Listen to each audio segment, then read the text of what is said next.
Saudi Arabia यम्बो में Chinese food खाना है, लेकिन कहाँ मिलेगा?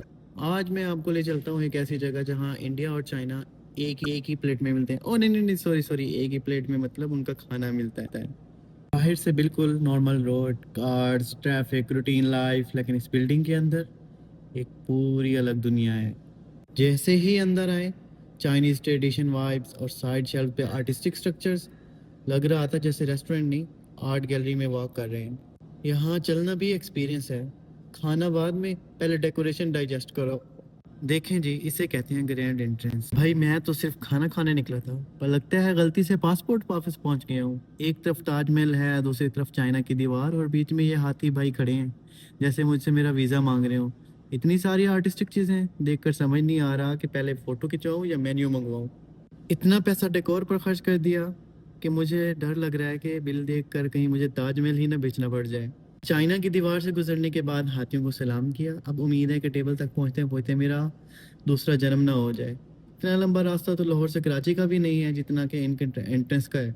बस दुआ है कि खाना भी इन जैसा इंटरनेशनल हो, वरना मेरा तो सस्ता वर्ल्ड टूर ही हो गया।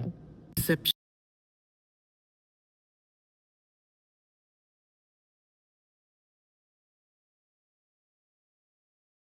पे आते ही बैम बैम फिश एक्वेरियम, और फिश इतनी रिलैक्स्ड थी जैसे बिल हम देने वाले हों।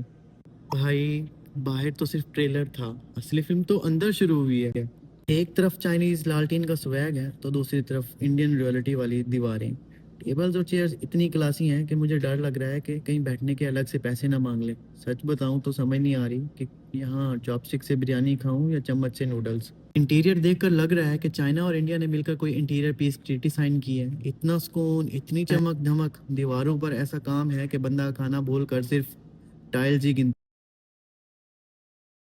और ये देखें, कैफे के बीचों बीच चलता हुआ ये फुहारा, इसे देखकर तो ऐसी रॉयल फीलिंग आ रही है कि दिल कर रहा है इसमें एक सिक्का फेंक कर और दुआ मांग लो, या अल्लाह बस बिल थोड़ा कम आ जाए। इतना हसीन है कि समझ नहीं आ रही कि ये हाथ धोने के लिए है या सिर्फ मेरी वीडियो की बैकग्राउंड म्यूजिक के लिए। ओ जी, अब अगला बंदा, सॉरी अगला डब्बा हाजिर है। ये हमारे रोबो भाई तशरीफ लाए हैं श्रिम्प क्रैकर्स लेकर। मतलब ना कोई नखरा, ना कोई टिप करो, ना बस चुपचाप क्रैकर्स पकड़ाओ और काम पे लग जाओ। इनका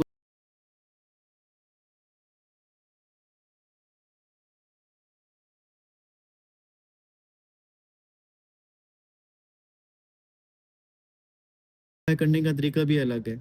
जब तक इनके सर पर हाथ न रखो, ये हिलते ही नहीं है। मैंने बटन दबाया तो भाई साहब ने अजीबो गरीब में अरबी में कुछ कहा। अब मुझे क्या पता वो शुक्रन कह रहा था या कह रहा था कि भाई ज्यादा क्रैकर्स मत खाना। खैर जो भी था, रोबोट बड़ा तमीजदार था।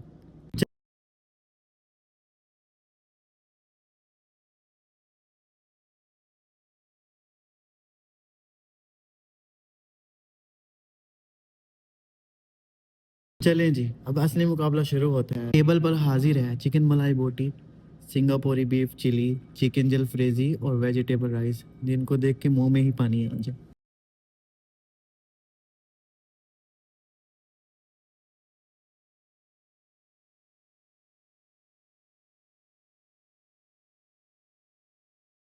पहले बात करते हैं इस मलाई बोटी की।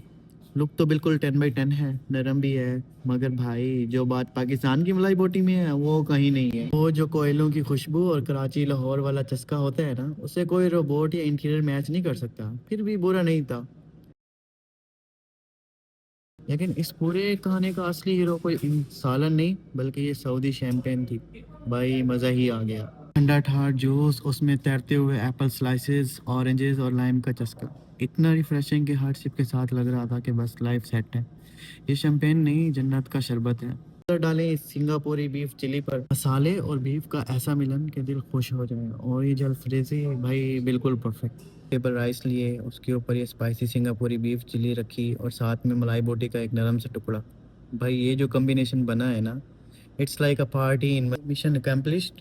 प्लेटें खाली हैं, पेट भर चुका है, और चिकन अब हमारे टमीज़ में आराम फरमा रहा है। पूरा पैसा वसूल एक्सपीरियंस था। अगर आपको ये वीडियो पसंद आई तो लाइक करें और बताएं कि आपको रोबोट वाली सर्विस कैसी लगी। अगली वीडियो तक के लिए अल्लाह हाफिज़।